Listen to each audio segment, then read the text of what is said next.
moved for a combination of business and pleasure. I wanted to live in the Czech Republic primarily because of my future wife. I met her at a friend's wedding.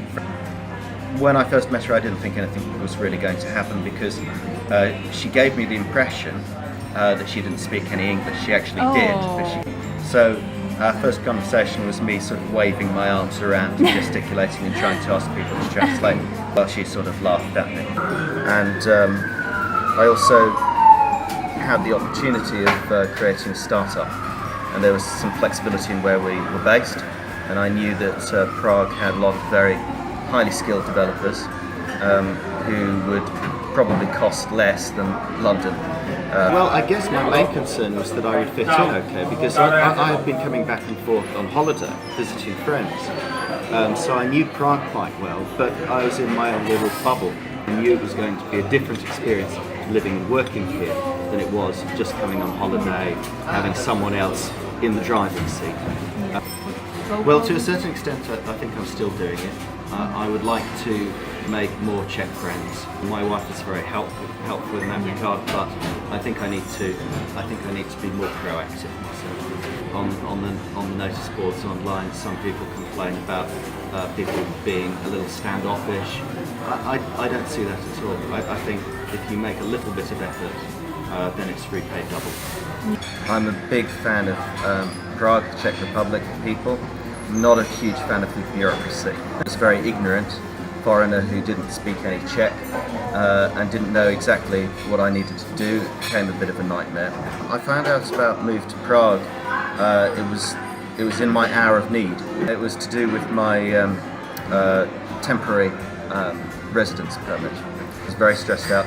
Felt like I was in purgatory, continually going to these queues, not knowing exactly what I was supposed to do.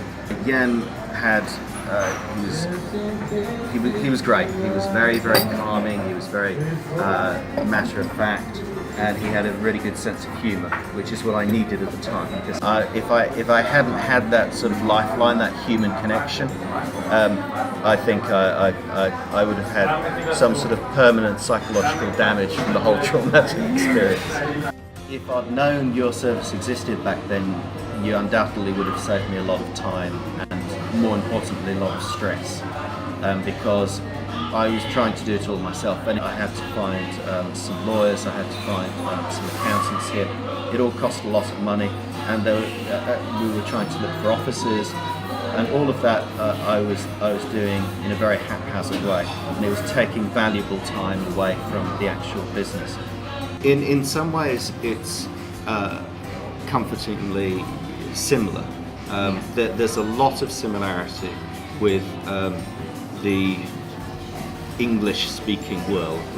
The Czechs can be very sarcastic. They enjoy puns. They also have a rather stoic, we say, sense of humour as well. The difference is Prague is a very different sort of city to places like London. It's much more laid back. I can feel my stress levels rise every time I go back to the UK. The nice thing here is the cost of living is a bit lower. Prague is not a cheap city, but it's very good value for money, especially compared to places like London. Okay. Well, I'm a little biased, but one of my favourite places is the area where I currently live, which is Smíchov. It's just far enough outside the centre and the tourist trap to have less crowds. Yeah. But it's still within easy strolling distance to anything that I want to get to. My friends and family, whenever they come over here, they always describe, sometimes in quite forceful language, how lucky they think I am, how jealous they are.